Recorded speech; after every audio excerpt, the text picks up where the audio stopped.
안녕하세요. 저는 얼마 전에 이혼한 여성입니다. 지금은 현재 편의점을 운영하면서 손님이 없을 때마다 늘 사연을 들으며 시간을 보내곤 했었는데요. 늘 다른 사람들의 이야기라고만 생각하며 즐겨 듣던 사연이 직접 제가 경험한 일이 되어버리니까 한동안은 좀 멍하게 되더라고요. 근데 제 사연도 같이 적으면서 여러분들의 위로도 받고 싶고 공감도 얻고 싶어서 그렇게 적어보게 되었습니다. 저는 결혼은 때에 맞게 너무 이르지도 늦지도 않게 적당한 시기에 했어요. 대학교를 졸업하고 나서 딱히 취업에 뜻이 없었던 저는 부모님과 상의 후에 부모님 명의로 되어 있는 건물 1층을 얻어서 편의점을 운영하게 되었죠. 애초에 부모님 건물에서 시작을 한 거라 저는 보증금이나 월세도 내지 않고 수입을 전부 고스란히 제가 가지고 올 수 있어서 다른 친구들보다는 좀 여유롭고 넉넉한 생활을 빨리 할 수 있었답니다. 근데 이건 다 제가 잘해서가 아닌 부모님을 잘 만난 복이라는 걸 잘 알고 있기 때문에 저희 부모님께 더 효도하려고 하고 잘하려고 노력했어요. 지금도 그러고 있는 중이고요. 하지만 자식으로서 부모에게 할 수 있는 최고의 효도는 건강하고 행복하게 잘 사는 모습을 보여드리는 거라 생각을 해서 저는 다른 것보다도 결혼을 해 단란한 가정 꾸려서 재미있게 잘 사는 모습을 보여드리고 싶었어요. 떡두꺼비 같은 손자들도 순풍순풍 낳아서 우리 부모님의 기쁨조가 될 수 있게 해주고 싶었죠. 하지만 저의 노력에도 불구하고 저는 부모님 마음을 아프게 해드리는 사건을 하나 치르게 되었습니다. 참 자식으로서 보여드리고 싶지 않은 모습이었는데 지금도 그때만 생각을 하면 마음이 찌르르 거릴 만큼 저에게는 큰 사건이었어요. 그 이야기의 주인공은 바로 시댁인데요. 저는 남편을 당시 제 친구의 남자친구를 통해서 소개를 받아서 만나게 되었습니다. 1년 반 정도 연애를 하다가 결혼을 했는데 그 당시 남편은 막 대학교를 졸업하고 나서 취업을 준비하던 시기였고 2년째 대기업을 도전하고 있다가 떨어져서 많이 힘들어하던 시기였죠. 그래도 열심히 사는 사람이었어요. 그 바쁘고 힘든 와중에도 아르바이트를 하며 본인 용돈도 벌어가면서 밤 늦게까지 취업 준비를 하는 노령남이었거든요. 저도 그 성실함과 노력하는 모습에 반해서 현실이 안정적이지 않은 사람인데도 불구하고 만나왔던 거였습니다. 그러다 결국 그는 저와 연애를 하던 도중 취업에 성공하게 되었고 그 뒤로 저희는 곧바로 결혼을 하게 되었어요. 늘 남편은 저에게 취업만 되면 바로 결혼하자는 소리를 달고 살았기 때문에 저희 둘에게 결혼은 당연한 수순이었죠. 결혼 과정에서 딱 하나 걸리는 부분은 시댁의 형편이었습니다. 솔직히 말해서 저희 집은 부모님 명의로 된 건물이 몇 채가 있는 좀 사는 집안이었거든요. 그래서 돈에 있어서는 부족한 게 별로 없었어요. 하지만 남편 쪽은 아니었습니다. 남편이 대기업에 목숨 걸고 달려들었던 것도 다 이유가 있었을 만큼 시댁은 좀 형편이 어려웠죠.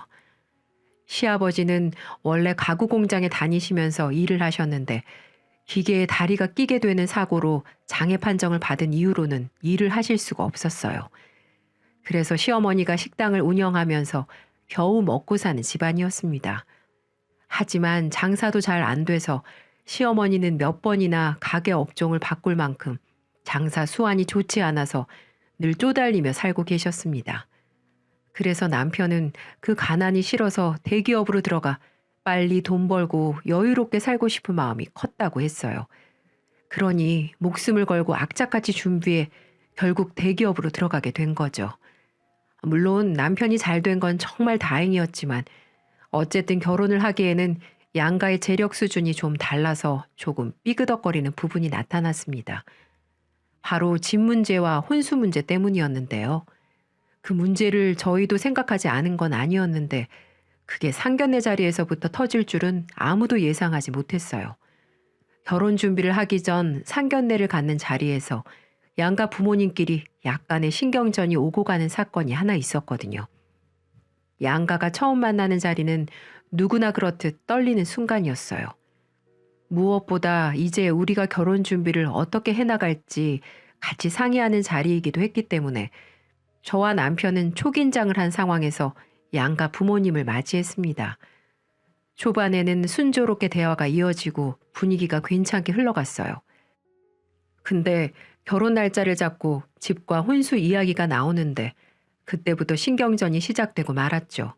신경전의 시작은 저희 시어머니로부터였어요. 저 사돈, 제가 초면이고 또 상견례 자리에서 드리기는 좀 어렵긴 한데 그래도 말씀을 드려야 할 것 같아 신뢰를 무릅쓰고 말씀드리는 겁니다. 네, 말씀하세요, 사돈. 그게 말입니다. 우리가 좀 집 사정이 좋지가 않아요. 보시다시피 우리 남편도 지금 이런 상태고 해서 뭐 우리 쪽에서 집이고 결혼식 비용이고 할 수 있는 부분이 없을 것 같아서요. 어렵겠지만 사돈 쪽 잘 사시니 좀 힘 좀 써주시면 안 될까요? 시어머니는 저희 부모님을 보자마자 결혼을 위해서 해줄 수 있는 게 아무것도 없다고 하셨어요. 단 얼마라도 해보겠다고 말씀하시는 게 아니라 다짜고짜 우리는 없으니 너네가 좀 알아서 해줘라 라는 식의 말에 저와 저희 부모님은 좀 황당하긴 했습니다. 하지만 저희 부모님은 건물 몇 채를 그냥 가지고 있으신 게 아니에요. 아빠는 건축회사를 운영하시면서 사업가 기지를 다분히 크게 가지고 있으셨고 저희 엄마도 그 옆에서 내조하면서 쌓은 내공이 높았기 때문에 그 자리에서 그냥 받아주지 않으셨답니다. 예, 사부인, 형편이 어려울 순 있죠. 그걸 이해 못하는 건 아닌데 그래도 명색이 저희도 딸을 결혼시키는 입장에서 딸이 대접받지 못하고 가는 시집은 반갑지가 않네요. 물론 사부인께서 다른 걸로 잘 해주시겠지만 그래도 단 얼마라도 같이 보태시는 게 맞지 않을까 싶네요. 아니, 저희도 보태고야 싶죠.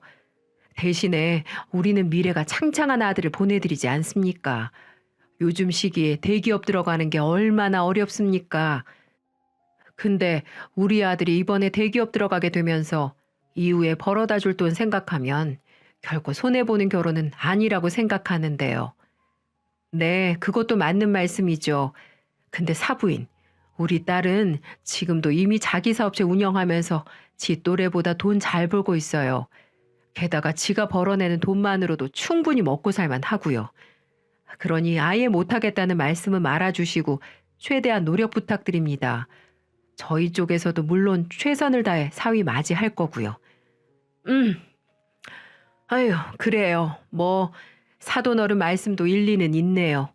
아무튼 그럼 저희 쪽에서 할 수 있는 건 해볼 테니 사돈네 수준에 안 맞다고 우리 자식 무시하는 일은 없으셨으면 좋겠네요. 네, 그건 당연하죠. 사위도 이제 엄연한 저희 자식인데 무시하다니요. 그건 걱정 마시고 저희 딸도 잘 부탁드립니다. 네, 뭐 똑 부러지는 저희 아버지의 말씀에 당당하게 말을 시작했던 시어머니는 헛기침을 해대며 꼬리를 내렸어요. 그 뒤로 시어머니는 2천만 원을 가지고 오며 결혼 준비에 보태라고 하셨고 저희 부모님은 그 정도로 만족하기로 했습니다. 사실 나중에 저희 아빠가 하신 말씀이지만 2천만 원 안 받아도 그만이지만 그쪽에서 처음부터 요구하는 대로 다 해주면 나중에 그 습관이 저에게 고스란히 와서 시댁살이 할 가능성이 높다고 하셨어요. 그래서 저희 아빠와 엄마는 단호하게 말씀을 하셨던 거였죠. 근데 저희 시어머니는 저희 생각보다도 더 독한 분이셨는지 그 뒤로도 뻔뻔하게 나오는 부분들이 한두 가지가 아니었습니다. 시댁에서 2천만 원을 주고 난 뒤 저희 부모님은 그래도 외동딸인 제가 좋은 곳에서 잘 살았으면 좋겠다고 말씀을 하시면서 좋은 아파트를 하나 해주셨어요. 그래서 저는 6억짜리 아파트를 혼수로 해갈 수 있었답니다. 처음에 시댁 쪽에서는 이 사실을 알고는 굉장히 감개무량하며 아주 좋은 며느리가 들어왔다며 한참을 아부를 하더라고요. 그때는 저희 집으로 1등급 한우까지 보내시면서 감사 인사를 하실 정도로 좋아하셨어요. 저도 이 정도면 서로가 잘 합의가 된 상황이다 생각하며 그렇게 한 번의 사건을 잘 넘기고 결혼을 했습니다. 하지만 진짜 문제들은 결혼 후에 터지기 시작했어요. 저희 집은 친정과 시댁 집 사이에 있는 편이었는데 양쪽 모두 차 타고 금방 갈 수 있는 거리일 만큼 가까웠기 때문에 출간 이후에도 서로를 자주 보며 지냈어요. 근데 시어머니는 해도 해도 너무할 정도로 저희에게 자주 방문하셨습니다. 아니요. 솔직히 더 정확하게 말한다면 집이 아닌 편의점을 그렇게 많이 찾아오셨어요.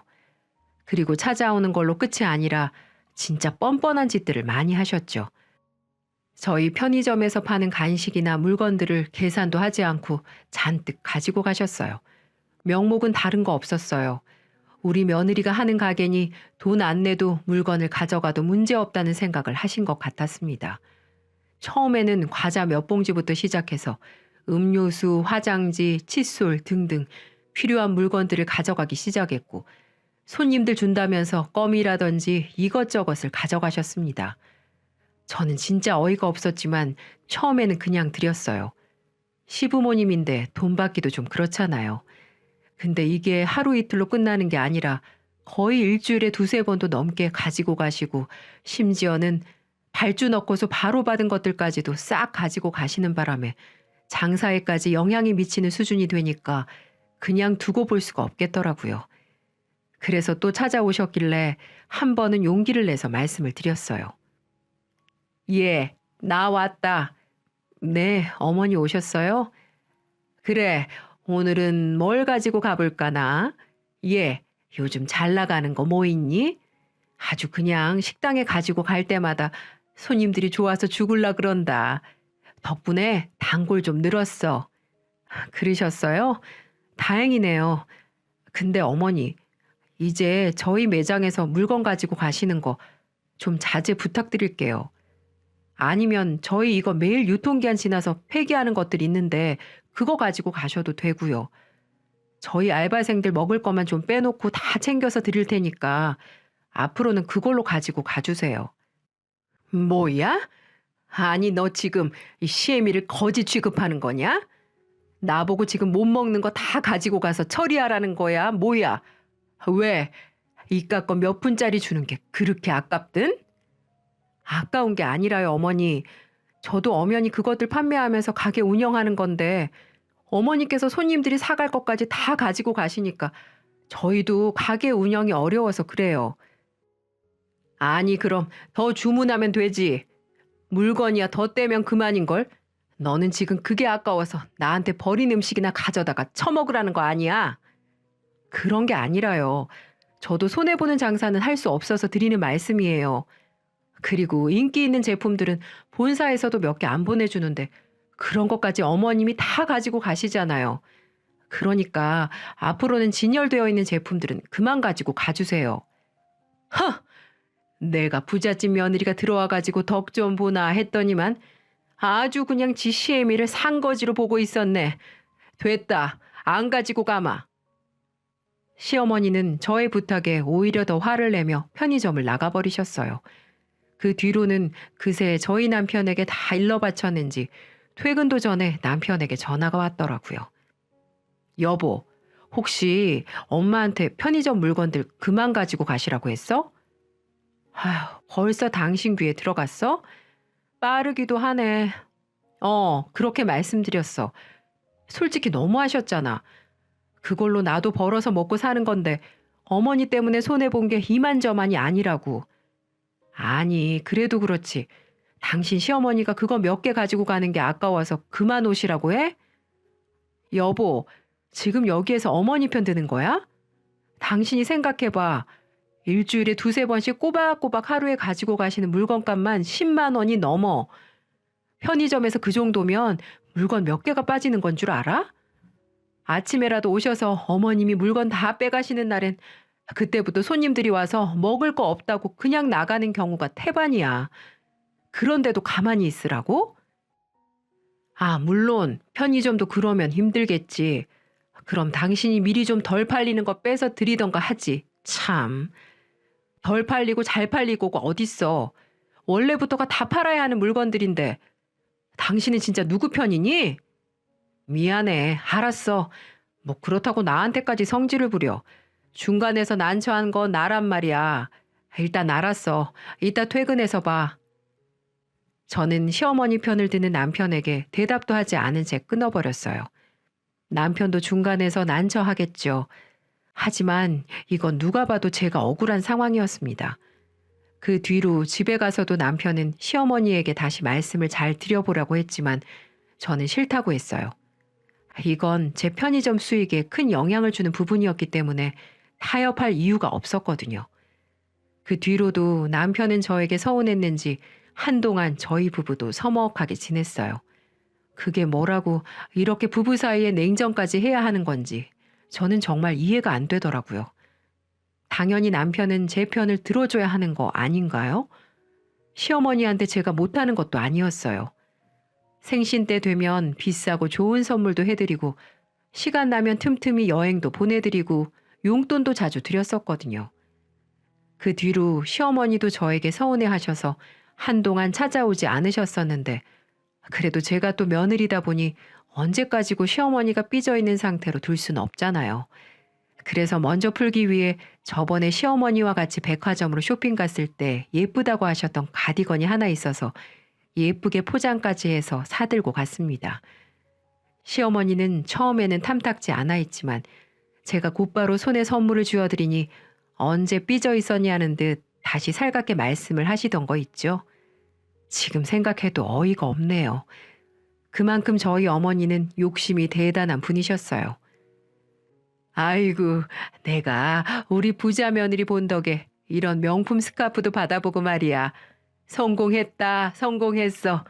아유, 색깔 고운 것 좀 봐라. 며느라, 나중에는 좋은 명품 백도 부탁한다. 아유, 네, 어머니. 나중에 돈 더 많이 벌면 명품 가방도 꼭 사다 드릴게요. 그래, 그래. 예쁜 내 며느리.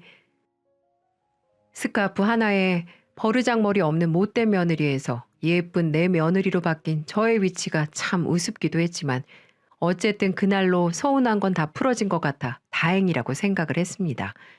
하지만 저희 시어머니의 욕심은 거기에서 끝이 아니었어요. 나중에는 더 황당한 소리로 저를 열받게 하더군요. 시어머니는 그 뒤로 편의점에 다시 오시긴 하셨지만 예전만큼 물건들을 막 가지고 가진 않으셨어요. 폐기된 물건들을 주로 가지고 가시고 몇 가지만 본인이 먹고 싶은 것들을 가져가시는 수준에서 그쳤죠. 저는 그것만으로도 장족의 발전이라 생각하며 그냥 지내고 있었습니다. 그렇게 나름 평화롭게 잘 지내고 있던 중에 시어머니가 이번에는 우리 부부가 다 있을 때 저희 집으로 찾아오셨어요. 집으로 찾아오신 건 오랜만이었기 때문에 저는 이것저것 음식을 잘 차려서 대접을 했습니다. 근데 식탁 위에서 어머니의 이야기를 듣는 순간 식탁 위에 있는 음식들을 다 엎어버리고 싶은 일이 생기고 말았어요. 예, 있자니 며느라.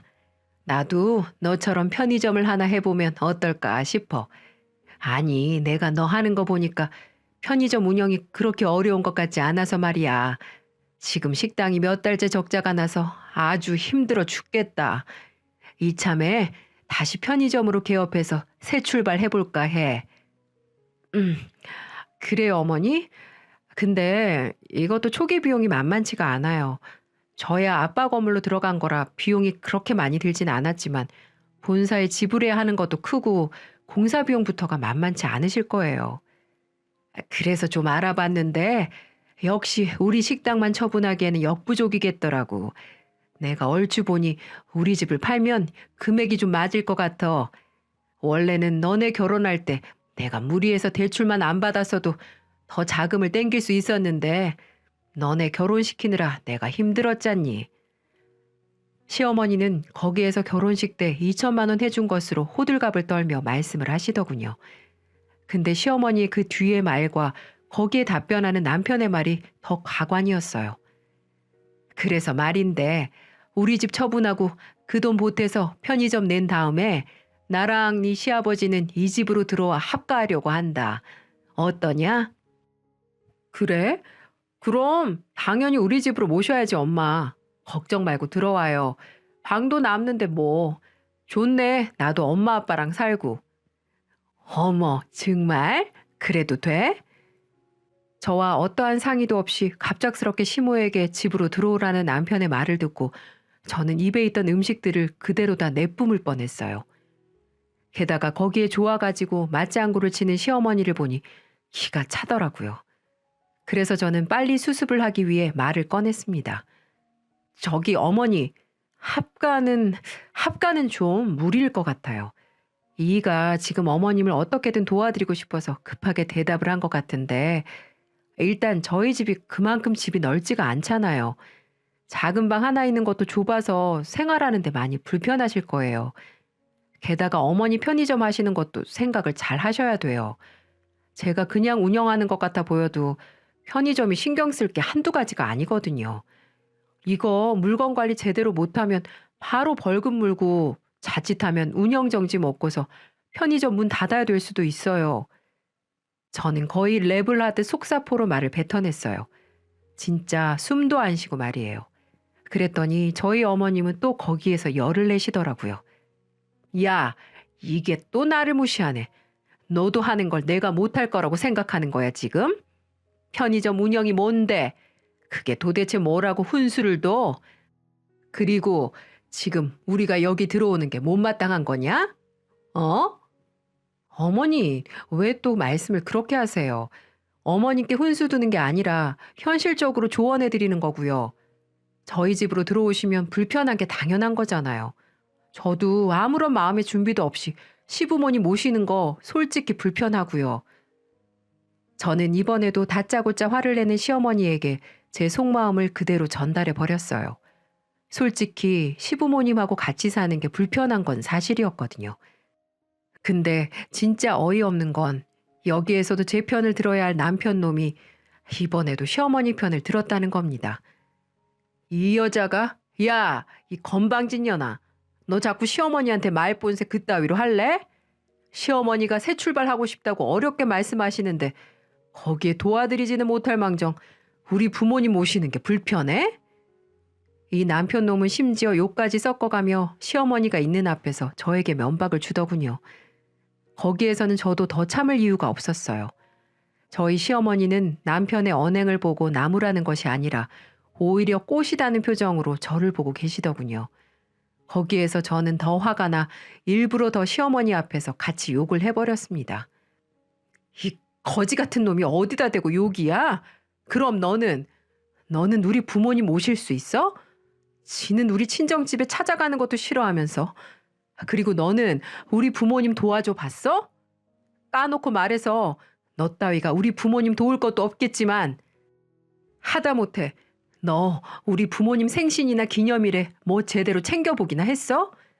맨날 지네 부모님 생신에는 좋은 거 못 해드려서 안달이면서 우리 부모님 때는 인터넷에서 파는 싸구려나 사다가 바치잖아. 그것도 내가 겨우 말리면 그제서야 내 카드로 선물 사대는 주제에. 더 말해볼까?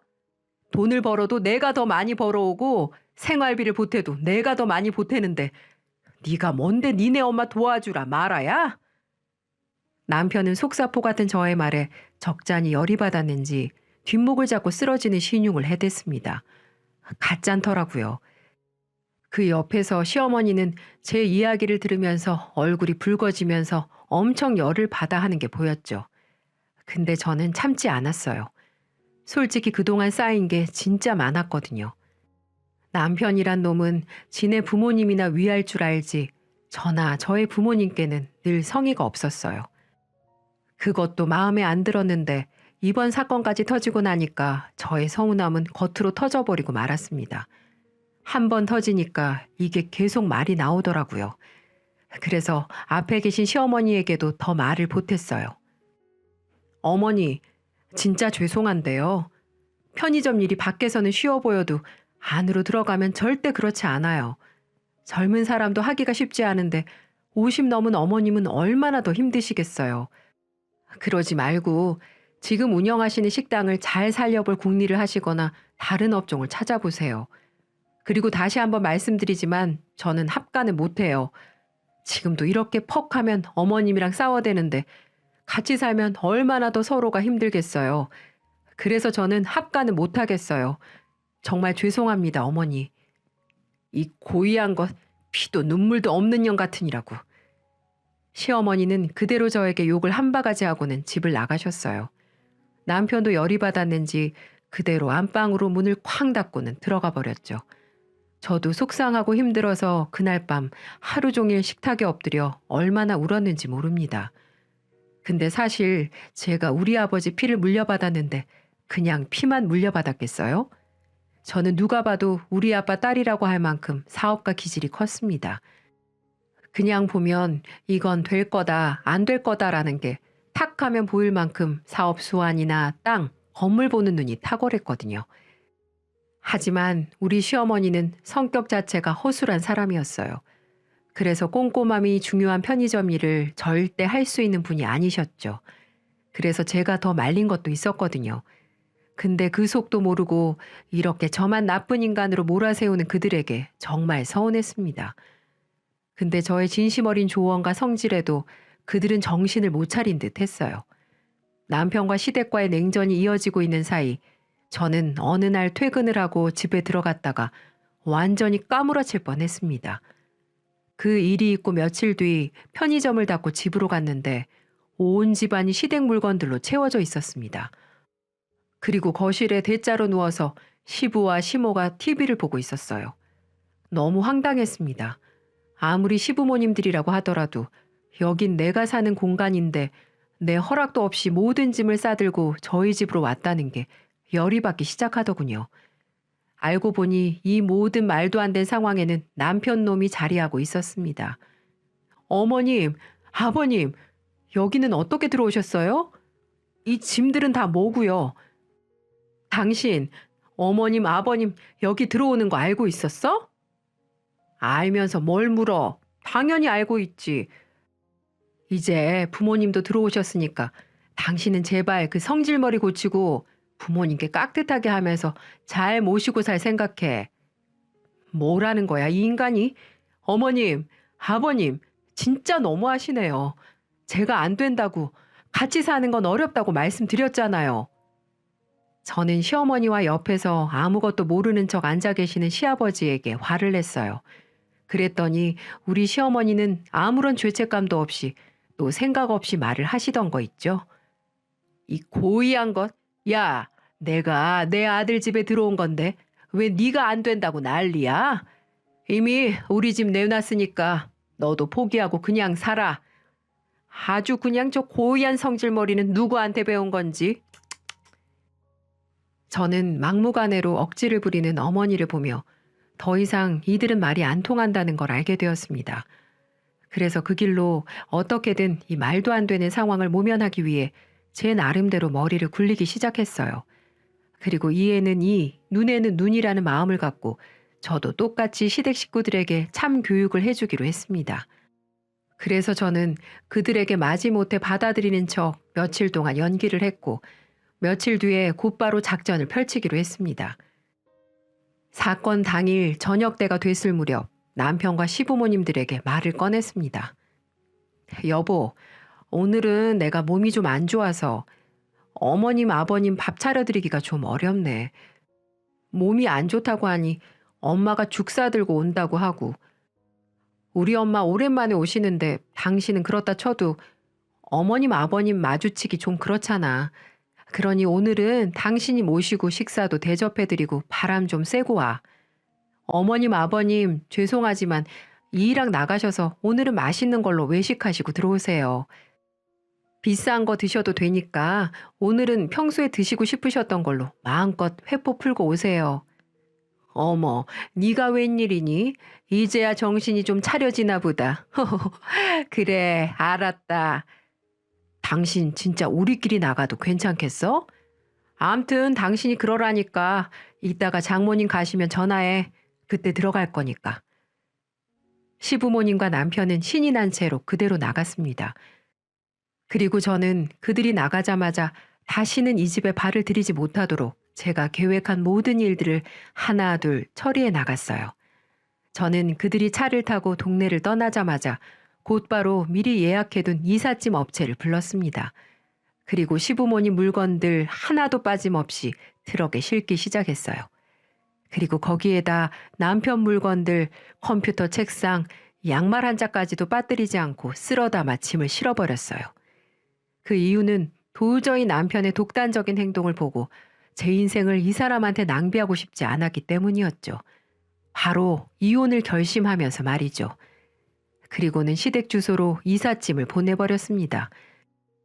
이삿짐 아저씨에게 도착하면 시부모님들 연락처를 주면서 연락을 하면 된다고 말씀드렸고, 만약에 그들이 전화 받지 않거나 없으면 집 앞에다 모든 물건들을 내려놓고 그냥 가버리시라고 말씀을 드렸죠.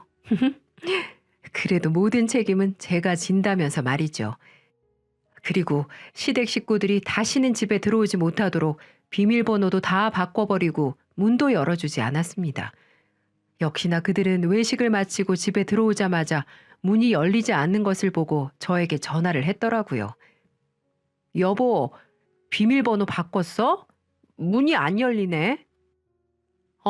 비밀번호 바꿨어. 당신들 이제 이 집 못 들어와. 내 집에 이제 더는 들어올 생각하지 마. 당신들 같은 기생충 같은 집구석이랑 도저히 못 살겠으니까 그냥 거기서 니네 집으로 가. 뭐라고? 아니 갑자기 이게 무슨 경우야? 왜 이래? 왜 이러긴. 막무가내로 들어온 인간들 나도 막무가내로 내보내는 거지. 그리고 어머님한테 전화 갔을 텐데 여기 온 거 보니 이삿짐 아저씨 전화 못 받았나 보네. 당신들 짐은 전에 어머님 아버님 사는 집으로 다시 보내버렸으니까 당신들 집으로 가라고. 더 이상 엮이고 싶지 않으니까. 미쳤어? 문 부숴버리기 전에 좋은 말로 할 때 열어라. 안 미쳤지. 뻔뻔해 미쳐버린 건 너나 너네 가족이고 나는 지극히 정상이거든.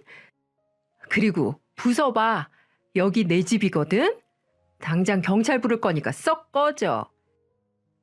저는 전화를 끊어버린 뒤로는 문을 발로 차고 난리를 치는 그들에게 문도 열어주지 않았어요. 완전히 무시했죠. 그랬더니 밖에서 누군가가 민원을 넣었는지 얼마 뒤에 경비에게 그들은 끌려나간 듯 했습니다. 그렇게 저는 제 허락 없이 기생충처럼 붙어버리려는 거머리 같은 시댁 식구들에게 참교육을 시켜주었습니다. 그들을 보내고 얼마나 속이 시원했는지 몰라요. 하지만 그 뒤로 조용할 줄 알았더니 역시나 그들은 그냥 끝날 인간들이 아니었습니다. 저는 남편에게 이혼 서류를 보냈는데 남편 쪽에서 재산 분할을 신청했더라고요.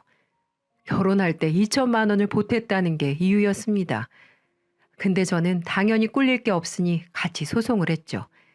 하지만 그들은 우리나라 법을 무시하는 듯 했습니다. 자기들 뜻대로 돌아가지 않자 거의 막다른 길에 다다랐는지 이제는 제 편의점까지 찾아왔더라고요.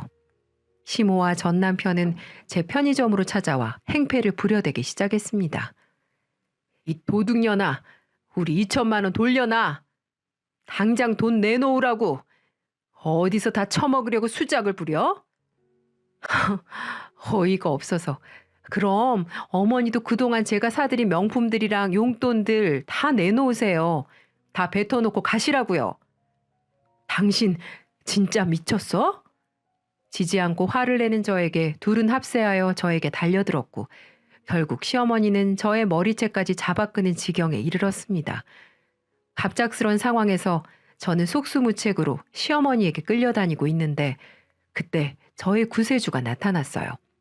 바로 저희 친정아버지가 편의점에 경비원 연락을 받고 오셨더라고요.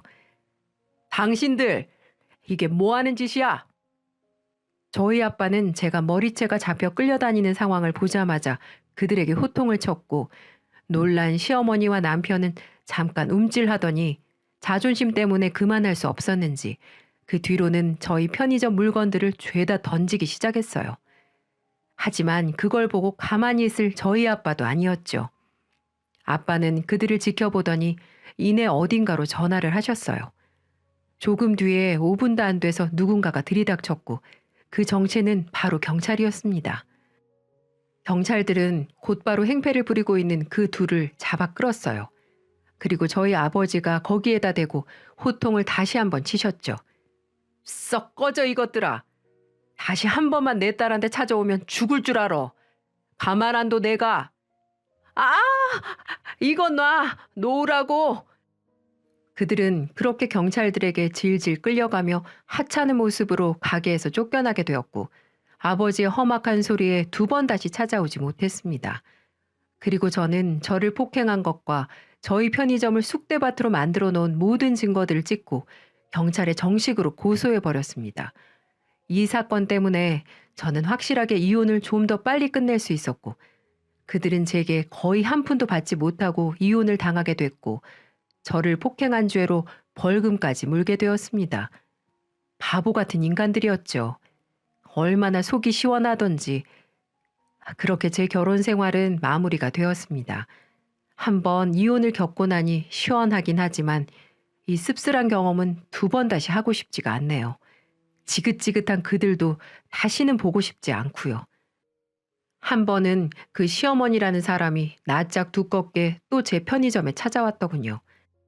하지만 제게 욕을 하고 난동을 피웠던 시어머니 모습이 아닌 아주 온순하고 착한 사람으로 다가왔어요. 그 모습을 보니 의아하더군요. 하지만 제게 왜 그러는지 곧장 알 수 있었답니다. 얘야, 내가 미안하다. 잘못했어. 내가 나이 처먹고 욕심이 과했다. 우리 아들 좀 살려줄 수 없겠니? 살려주다뇨? 이미 그쪽 아들이랑 이혼했는데 제가 왜 살려요? 그 말 하실 거면 어서 나가세요. 지금 너랑 이혼하고 회사도 안 나가고 아주 폐인으로 살고 있다. 나랑 얘기도 안 하려고 그래. 이혼한 게 모두 나 때문이라며 매일 술 먹고 집에서 물건들 부수고 이제 나한테 욕까지 해. 내가 못 살겠다. 사는 게 너무 힘들어. 지금 우리 아들 잡아줄 사람은 너뿐이야. 그러니 마음 좀 돌려주면 안 되겠니? 왜요? 이제 저한테 했던 행동들이 당신 아들은 후회가 되나 보죠? 그러니 있을 때 잘해야죠. 이미 기차 떠났는데 후회하면 뭐해요? 당장 나가세요. 얘야, 제발. 아, 나 진짜 사람 말길 못 알아듣네. 당장 꺼지시라고요. 이렇게 말하고는 전 반강제적으로 가게에서 쫓아내 버렸습니다. 비굴하게 제게 고개를 조아린 모습을 보고 참 인생이라는 게 어떻게 될지 모른다는 말이 실감이 났습니다. 그 집 며느리로 들어가 최대한 도와주며 잘 살아보려 했지만 욕심이 지나친 그들을 보면서 다시 한번 인생에 대해 생각하게 되는 계기가 되었네요. 그래서 저는 오히려 지금 상황에 감사하며 비온 뒤에 땅이 굳는 경험이었다 생각하면서 씩씩하게 지내고 있습니다. 비록 이혼녀라는 꼬리표를 달고 살고 있지만 그들 그림자에서 벗어나니 숨을 마음껏 쉴 수 있어서 얼마나 좋은지 몰라요. 그래서 지금은 계속 편의점을 운영하며 되도록 뜻깊고 알차게 인생을 살아보려고 노력하고 있답니다. 제 사연은 여기까지입니다. 이걸 보시는 여러분에게도 때로는 인생에서 비가 오고 눈이 내리고 센 강풍이 불 때가 있을 텐데요. 그래도 그 뒤에 찾아오는 시원함과 멋진 설경, 정화된 공기를 만끽할 수 있는 인생이 되시길 응원할게요. 제 사연 들어주셔서 감사합니다.